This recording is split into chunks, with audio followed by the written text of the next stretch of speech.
Hello, my name's Peter McMillan. I'm the Executive Officer at NT Shelter. And today we're broadcasting from the lands of the Larrakia people here in Darwin. I pay my respects to their elders past, present and emerging, and to all other First Nations listeners across Australia. And maybe if you're listening from overseas, our respects to your elders as well. We've been having a lot of fun over the last weeks recording our first sessions of Sharing the Couch. And today we've got another really interesting guest. Really looking forward to this conversation. And today we're speaking with Erin Turner. Erin Turner is a consumer advocate that has worked with a broad range of governments and regulators to make markets fairer for Australians. She has worked in policy and government relations roles for various not-for-profits, including the Community Broadcasting Association of Australia, or the CBAA, and the Australian Communications Consumer Action Network, ACAN. Erin was Director of Campaigns and Communications at Choice from 2014 to 2022. She divided her time between helping their campaigners fight for better laws and working to help their experts get their messages to the world through the media or through social media. Erin originally joined Choice as a policy and campaigns advisor, calling for fairer treatment of people in the credit card market and fighting for financial advisors to treat consumers fairly. She has an arts degree with a major in archaeology and a Master of Politics and Public Policy. Erin is also a board member of the Australian Financial Complaints Authority and the chair of the Financial Rights Legal Centre Board. In March 2022, Erin was appointed Chief Executive Officer of Consumer Policy Research Centre. In doing so, she brings experience in governance, policy, communications, and research. And in taking up this role at the time, Erin said, "I'm thrilled to have the opportunity to work with the CPRC team to reimagine how markets can work well for all Australians." Erin Turner, welcome to Sharing the Couch. Thank you for having me. It's great to have you on board. I've got to say, since watching Raiders of the Lost Ark, archaeology seems like an incredible profession. What was that about? Oh, look, so I did a Bachelor of Arts with a major in archaeology, went on one or two digs and quickly realized I loved the theory. I love thinking about like what makes people human. How do we know how the past worked? It's actually got a lot in common with public policy. But I hate dirt. I hate being outside. I love being inside with my computer. So the career path wasn't for me, but it was great to spend some time when I was younger. It's good to know.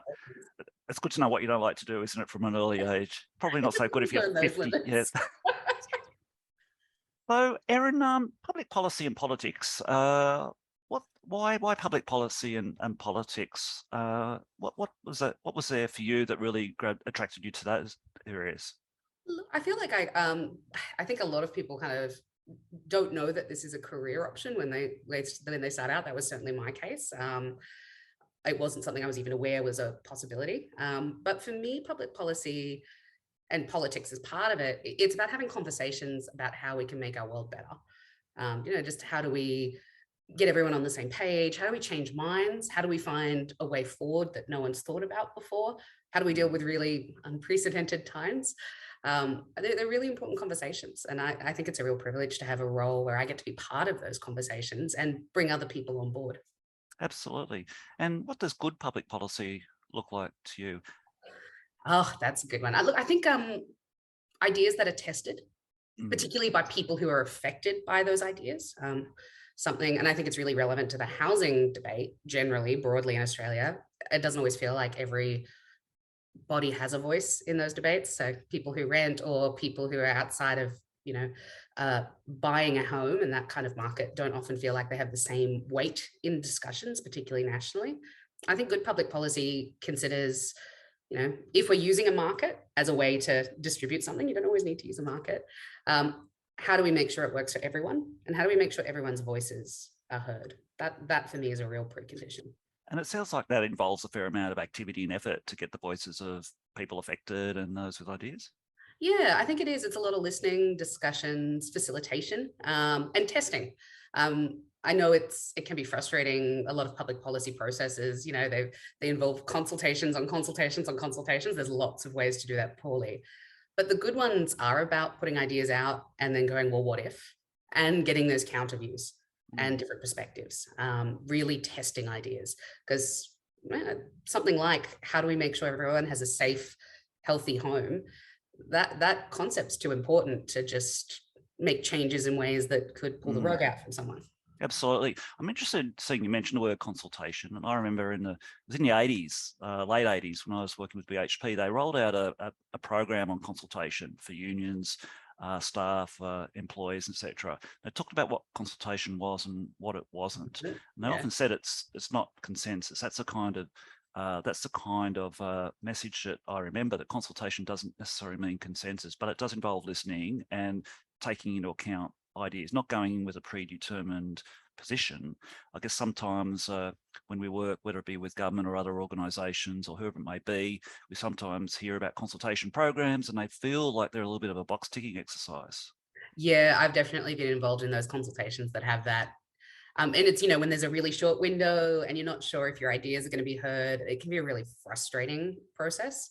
I think the great consultations I've been part of, they often involve writing a submission, typing something up, but they will also bring people together. I really like it when a process brings together different people with different perspectives, because I think it's as important as an advocate to listen to what others are saying as it is to put your case forward, to understand where everyone's coming from in that room, even if you wildly disagree with them. I think it's always important to do the listening. And great consultation processes, I think they facilitate that. And what role does data and evidence-based play? We hear a lot of that about evidence-based decision making. What are you seeing on that? Sometimes data's hard to come by. Yeah, well, that's was exactly what I was going to say. Data feels like a bit of an unequal game. And Consumer Policy Research Centre, where I'm at now, it's a not-for-profit think tank. We're fairly rare. It's a real privilege to have a role where we get to think about building data sets in public policy. But in my experience in debates, and quite often I'll be in discussions with, big banks or big telcos or real estate lobbies, organizations that have money can buy more evidence. And there's different qualities of evidence. Sometimes as a not-for-profit advocate, you can feel like you're bringing a stick to a gunfight when it comes to evidence. Like you just don't have the same weapons as others may have in a consultation process. And again, I think if you think about a good design consultation process, that should recognize that. It should try to fill data gaps where advocates can't pay for fancy economic modeling every time there's a consultation, but quite often businesses can, and they can shape that in ways that really affect the outcome. So, evidence is important. It's really important to understand what's happening and the specific reasons behind problems to get to great solutions. But particularly in some consultation processes, it's always so important to be aware of where evidence comes from, who shaped it, and why it exists, and where are the gaps. Absolutely. And in terms of the work at Choice, I had a couple of other lines of I was going to run down there, but we'll come back to those. But in terms of the time at Choice, because I think it continues on from this theme of consumer action and policy, good policy, what were some of the kind of highlights that came out? When you think of campaigns that worked well, what were the key success factors in that?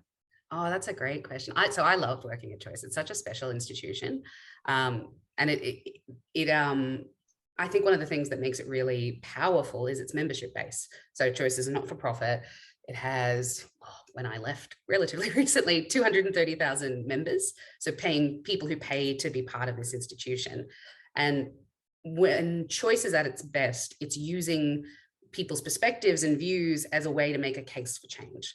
And collaborating with others as well, because Choice's membership base isn't, necessarily nationally representative.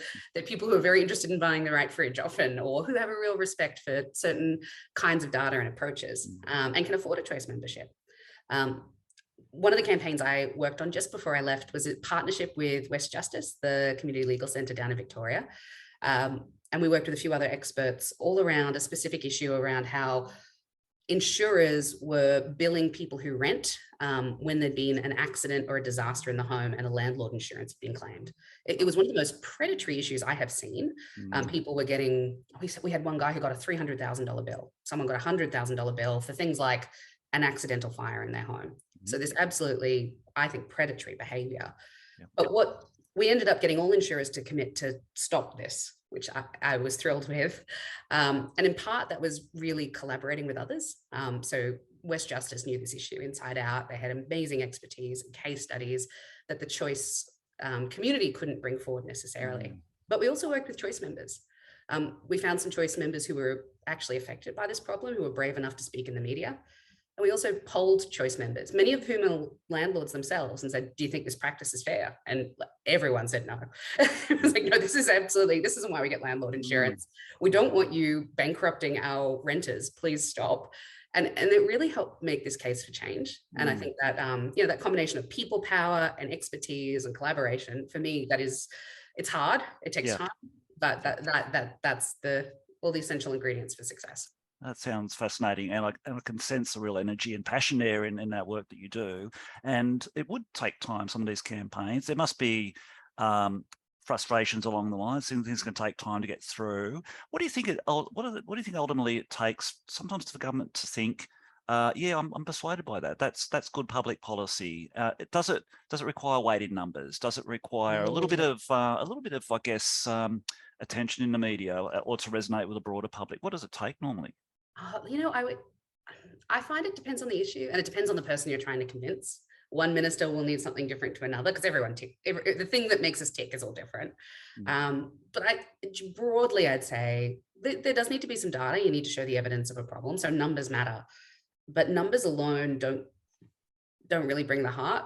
So numbers plus stories seem to be those good preconditions. When you have that, and it's very hard to do, but when you have someone who's brave enough to tell their story about their experiences, I find that it just makes people sit up and pay attention more. You had this as well. When you say go to talk to politicians, it's one thing for you to go and talk to them. It's another thing for you to bring someone who's been affected by a problem with you and have them explain what this means to them. It has a different power. I think that's really interesting that you raise that, and that does go back to where I was going to, I guess, go before, around social media and the power of lived experience. And I know it seems increasingly when we get requests to talk to the media about homelessness or housing or renting, the media really are looking for people who are in that experience. They don't just want to hear the numbers alone or the statistics, as dire as they might be. I mean, there is a story there, but to get that to resonate with their audience, and I guess with people in politics as well, we need to hear that experience, don't we, from on the ground? That's it. And I also want to recognize how hard that is sometimes, particularly not everyone's in a place where they feel comfortable or are even able to share their stories. So as people who work with and say represent the views of sometimes whole communities, I'm always really aware that we want the story. We want the case study. We want someone who feels brave enough to speak to the media, which is a very intimidating thing, but a lot of support needs to go around that. And it can't happen in every case. It's always heartbreaking when you've got a great story, but you can't push someone to tell the story. You don't have the case study. That's right. That's right. And I think every time we see a person who's willing to speak up, or wants to speak up, actually, in some cases, incredibly brave. People have been through some very traumatic experiences, but still think that their story needs to be told, and all power to those people, but it's not for everyone, obviously. No, and I think actually thinking about, say, renting, I know we've often worked with people who are nervous about telling their stories and being branded as a bit of an upstart, because I think people who rent, I'm one of them, you really are aware that the next time you apply for a rental, there's a chance that you'll be Googled, that a news story might pop up, and you don't want to be seen as someone who makes a complaint sometimes. And you're worried about those future consequences. That speaks to a much bigger challenge in the private rental market, but it does make that storytelling hard. Absolutely. And because one of your standout strengths is in social media as well, what would you say to those working in frontline service organisations, maybe charities, not-for-profits, that they're busy working day in, day out, assisting people in need? What does the role of social media? What can the role of social media be as a vehicle for change? Yeah, I think it comes back to great storytelling. When I see people who are doing, say, frontline work do it really well, being able to share what you see during the day, that's stuff that other people, it's going to be so common for you. It's going to be daily for you, but it's stuff that other people don't see and don't realize the reality of. So I think sharing your perspective it's a very powerful thing.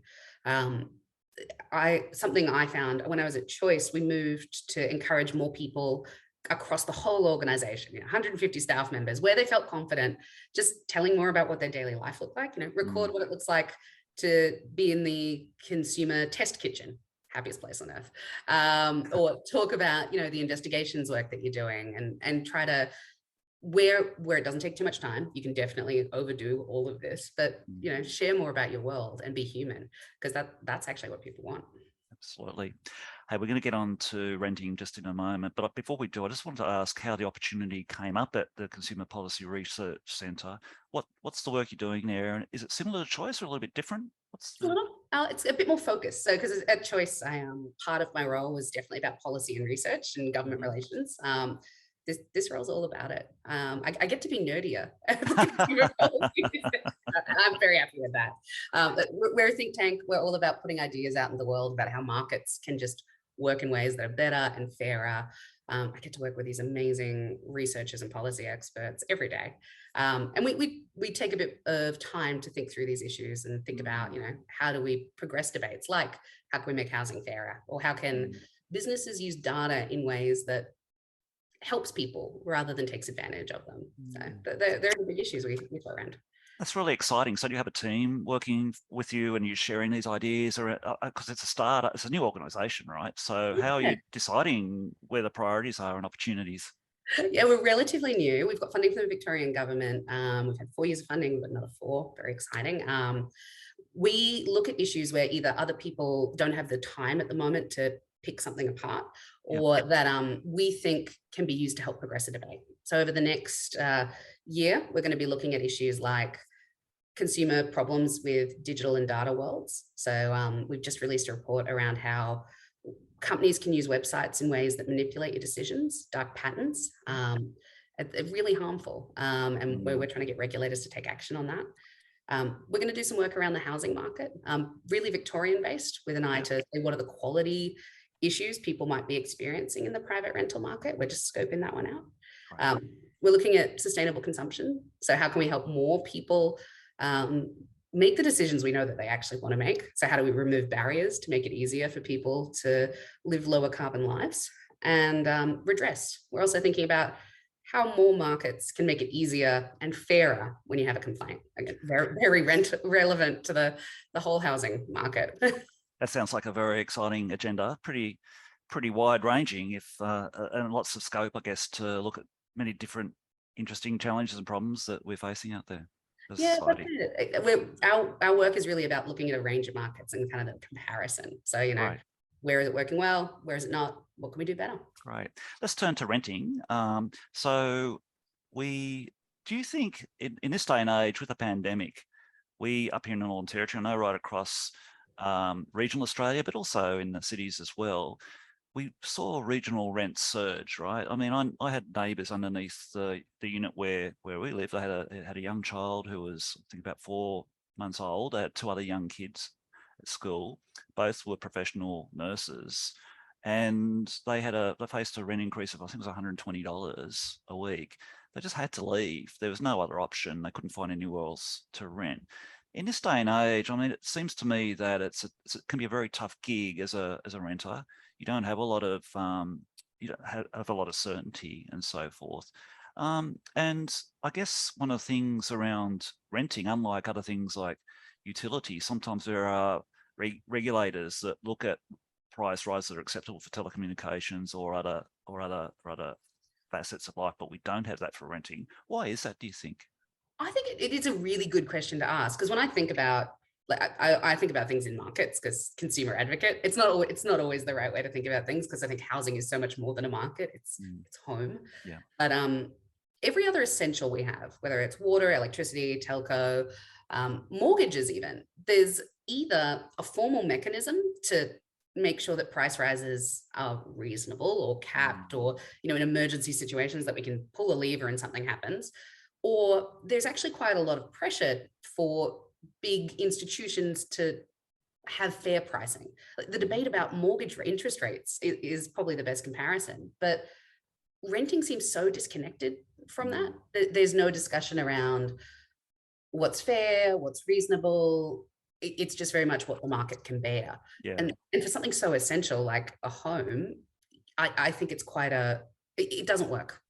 No. Is the outcome. It's not working. I think it's also interesting that a lot of regions, most places in Australia are wanting to grow their economies. They're wanting to attract people to live there. I mean, there's been massive campaigns across regional Australia to get people to come and live and work in the regions, and we don't have sufficient housing stock, which is having a big impact on prices. And literally in some regional centres and territory, you can't find a place to rent. Certainly you couldn't find a place that's affordable or suitable at all. So it kind of shoots us in the foot, doesn't it? If we're saying we want to grow the economy, but we can't get people here because there's nowhere to live or it's too expensive. Completely. I actually, so I spend part of my time in Melbourne, that's where work is, but my partner lives and works in Dubbo. So I pop back between the two. And Dubbo is one of those affected places. It's very difficult to buy a house, but it's even more difficult to rent a place. And we keep hearing these stories of people who, generations, that families have lived there for decades, and suddenly they're locked out of a rental market and having to go further and further and further afield and into accommodation that is less and less suitable. This isn't what a thriving city looks like, and it's not what people need. No. So there's got to be some solutions. Part of it has to be about pricing. Part of it has to be thoughts around markets. But it's definitely not something we want to see ratcheting up. Do you think there's a case for harmonisation of state and territory laws around a thing like renting? Because if you're a renter in Dubbo or a renter in Melbourne, why should it vary so much in terms of how much notice you get at the end of your lease or what minimum standards you might have for the property? Yes, is the short answer on that one. And I want to recognize it's hard because, I think some of your viewers will know renting and most housing happens, is regulated at a state level, but I often view it from the consumer law perspective. Consumer law used to be a state responsibility, and then all the states and territories went, this is nuts. It doesn't make sense to have one rule on this side of the border and one rule on the other. We get so many gains from consistency and coordination. So we have a federal model that's coordinated at a state level and regulated at a state level. It can work. Yep. And it's better for everyone, whether it's a consumer or a business or a regulator, to have that national consistency. So I would love to see that. Because I've done it with workplace health and safety in some cases. They've done cross-border regulation, as you said. It's almost like somebody in Albury could have a different set of provisions, someone in Wodonga just across the river. It's quite crazy, isn't it? So back in 2017, I think it was, you're involved in a campaign called Disrupted and then Unsettled, or I might have got that around the other way, but there were two other way around. Damn, I knew I would do that. There were two landmark reports that Choice released in partnership with the National Association of Tenant Organisations, or the other NATO, as we call them, and National Shelter. What was that about? How did that come to be? So Adrian Posowski is probably the reason it came about, because he's just one of those amazing advocates who makes things happen. But really, it was at the time at Choice, it was us stepping back and going, like, where do people need the most help across all the different consumer markets? And private rental sticks out. It is, for all the reasons we've started to talk through, one of those markets where it doesn't work like other ones. It's so important, and how everything works is so poor that we need to give it a bit of attention. So we did some work with the good NATO and National Shelter to figure out what the research gaps were. And there are great data sets out there about affordability and pricing, but particularly at the time in 2017, there wasn't a lot of nationally consistent data sets around what's the experience of being a renter. So we looked at, what's it like to apply? What's the quality of a home that someone's in? What's it like to exit?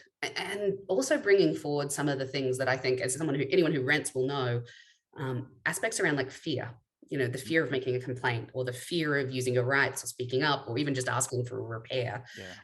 That's really baked into the system because we don't have great protections. Yeah, it's quite interesting, isn't it? That fear of asking for repairs to be done, or complaining that things aren't getting done, or being, I guess, brave enough to ask, can we get the rent reduced? Even because I know in the unit that we used to rent before we bought up here, that the market was suggesting rates had fallen quite significantly. We knew from other apartments that the asking price was a bit lower than what we were renting. And I just thought, well, you know what, we're happy here. And if I ask for a reduction, what's stopping the landlord from saying, well, I can find someone else who is willing to pay that price? And then where do I live? Yeah. The consequences are so high. Aren't they? Yeah, and the fear is not unreasonable. That's what really came through in these two reports, one in 2017 and then late 2018. The fear is well grounded. Particularly, Victoria is the first state to start to chip away at it, but every other state and territory in Australia, you can be asked to leave with no reason. And that just means that while there might be some on the books laws around retaliatory evictions, I think anyone who's a renter knows that this exists, and just they're rightly worried. Yeah. And does it have to be that way? There's some countries I think you can rent for a long time and make changes, even like reasonable changes, make it your home. Renting can be better. And I think this is often gets lost in our housing debates nationally, when everyone's talking about we need more first home buyers, how do we get first home buyers into the market? And like there's a lot of reasons why people might want to buy a home. But one of them is that being a renter is awful. People want to leave this market. And comes down to lack of security of tenure, lack of control over your own environment. Can't even put up a picture of my family on the back wall, that kind of thing. There's so many things about being a renter that makes it harder to make your place a home that, we can just improve. We can make this better. I have flitted between being, I guess, a homeowner and a renter. And I feel when I go back into the renting world, I feel like I'm treated like a child again, like I've got to have everything, all the wall marks off the wall scrubbed meticulously before the inspection. And it's quite interesting, the culture. But I notice if any agents are watching on, I know there's a lot of wonderful people who are real estate agents. They're great people, but the culture seems to be the tenant, you've got to keep an eye on that tenant. They might not do the right thing. That's it. And look, I actually think throughout the pandemic, there were these really beautiful stories that came forward around people who are landlords and people who are agents who were just going out of their way to be supportive and like literally changing people's lives by making decisions that help them in times of extreme stress and in times of just, wild international uncertainty. But we also know that the other extreme is true. People who are landlords and agents can also be neglectful or at times forget that people who rent are human too. And I think there's probably a research gap here around some of the drivers there, whether that's a lack of time, a lack of understanding, and also there are always these other intersecting issues. Having recently worked on something around insurance and landlords, quite often there's these weird pressures that come in. Like we know that in a lot of landlord insurance policies now, there are things written in about how often you need to inspect a property and that you need to take photos or videos. And that's a really intrusive process. I don't think an insurer has thought about what does this mean for someone who rents? So all of these system things we can start to unpick and make better. Absolutely. We are concerned. We are very wary, actually, of the fact that owners or landlords often have mortgages, and those mortgages could be going up with interest rates. They could be under mortgage stress. So they're going to feel a bit of pain. Understandably, they're going to want to recover some of that through their property that they're renting out. And that in turn could put even further strain on renters, people who are already struggling to make ends meet in the private rental market. We don't want to have a lot of additional homelessness. We can't afford that. We've got a big enough problem with homelessness and housing insecurity already. I was a little bit surprised in the election that we didn't hear a lot of major policy from either party around renters. And in the territory, 50% of us are renters, higher than the national average. Yeah, we're a small jurisdiction, but we've got a lot of people who come here want to make Darwin or Alice Springs or one of the other regions their home, maybe for a few years. They don't necessarily want to come up here sight unseen and buy a property. That's a huge commitment and a long-term commitment, and especially with rising interest rates. I mean, why would you want to do that? It's a huge risk. And so I think, how can we, what do you see from a public policy perspective as to how the states and territories can start to, I guess, unpack the impacts of all of these issues with post-COVID, and making sure that we don't lose this in terms of having a whole another scale of homelessness altogether through this real crisis that we have with the private rental market? This is such a complex one, and I think it really goes to how interconnected our whole housing system is. Everything, whenever we're talking about, someone who owns a home, it is as important to think about someone who's using it for a short-term lease, or what the private rental market looks like and what social housing looks like. It's one big, messy system. I definitely do not have all of the answers. It's so complex. But one thing I think about is that if someone has a mortgage and is experiencing hardship and having a tough time, there's actually a lot of institutional supports that are available. Right. So banks have to have hardship programs for a period of time, and there are supports, and literally a phone call you can make to work through options for you with a bank or with an institution if you're in hardship with your mortgage. That is so good, and it needs to remain. But we don't really have anything for people who rent. We don't have those institutional supports that are even equivalent, and they're so interrelated. So what's the measures we need to put in place to someone who can't afford a rent increase? That isn't just, well, now it's time for you to leave. There have to be other options, because, like you say, if someone has being told to pay $120 more a week, I can't think of a single family can afford that. To that instant ratchet up. We Yeah. need to have a discussion about what's appropriate in terms of a lift, but also what support we can put in place for anyone facing a lift. I think there's a particular hardship also for a family that might have been settled in that place for 3 or 4 years, had been very good tenants, and then facing those kind of price increase just seems a little bit of an unseen, unexpected, certainly unforecasted shock to their financial situation.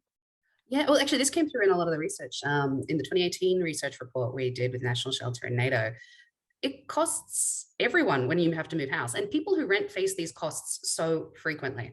I think that's again, another point lost in debate. People who own their own homes have this wonderful opportunity for stability. They're not paying for mail redirection and removalists and scrubbing paint marks off the wall every year or two, which can often be the experience of people who rent.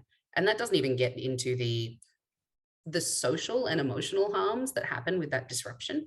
Do you have to change kids' school arrangements, whether it's transport or literally into different school or different hospital arrangements, different medical supports? All of these things happen when someone has to move out of their home. And also in the Northern Territory, what we don't have is a tenants union like that. We don't have our own NATO sub-brand. We've got some excellent work that some of our legal advice services, tenancy advice services do. That's fantastic. But we don't actually have like a consumer voice of renters, nor do we have a voice of public housing renters. And I'm interested in your thoughts, especially with the hardship that's going on in that private rental market. Almost every day we see a story coming out around this across Australia. Is there a place for, what's the importance, I guess, of those grassroots NATO tenant organisations from your perspective? What have you seen in that space? So important, so vitally important, whether it's about a housing debate or others, because I'm quite involved with community legal centres working on credit and debt issues as well. I think that the model of change where you give someone direct help, you are there in their point of crisis, and can help instantly get someone from, like I say, a very extreme point of personal crisis to a plan of action, and then usually walk alongside them to fix some longer term problems. That and then connecting that up with an advocacy voice. I think that is such an essential component to a good public policy discussion about any problem. In order to know what we need in the private rental market or the housing market more broadly, social housing, community housing, having the voice of people who are seeing the complaints and working with people facing those problems, it helps you get better decisions. It also just helps people get help. I think it's a great shame that the Northern Territory doesn't have that infrastructure that some states are lucky to have. But we know there's been a lot of changes across South Australia and others. I think we've lost a few really great institutions in the last little while that I hope state and federal governments start to look at filling those gaps. Yeah, I think that's definitely pause for thought, isn't it, in terms of getting better outcomes. Just like to read out a couple of stats which really struck me from your reports. 51% of people who rent are living in a home that is currently in need of repairs. That was an astonishing figure to me. It is. And it's so in the first report in 2017, we asked people, do you have an essential repair? And about 20 to 30% of people said, oh, maybe something really essential. But when we just asked a repair, that's 51% of people. That's it says a lot about the state of our housing stock. And when you get into what the people are actually thinking about with those repairs, it's mold in bedrooms, lounge rooms, ceilings, doors that don't close, windows that don't close, all these things that not just make a difference to a housing market, but also actually intersect with, say, an energy market. Um, it's so much harder to heat and cool your home if you can't shut a window. Absolutely. Things that really matter. Absolutely. And also 1 in 10, you were talking before about the insecurity of tenure. 1 in 10 people, this was back in 2018, mind you, it might be a little bit worse than that now. 8% think they will be forced to move in the next 12 months. That's, you know, 1 in 10, 1 in 12. It's a lot of people out there that are anxious about what the future holds. I'd suspect that number is much higher Mm. right now, particularly if we were to run that survey again, I think you'd see some really acute numbers in certain regions, like we've been talking about, and you'd see some real worries in certain parts of Australia. And that hangs over your head. Yeah. It's so hard to live with that stress. Absolutely. I think, again, you know, 7 in 10 people that you found in that study, Australians who rent, are concerned that a request for repairs could mean a rent rise.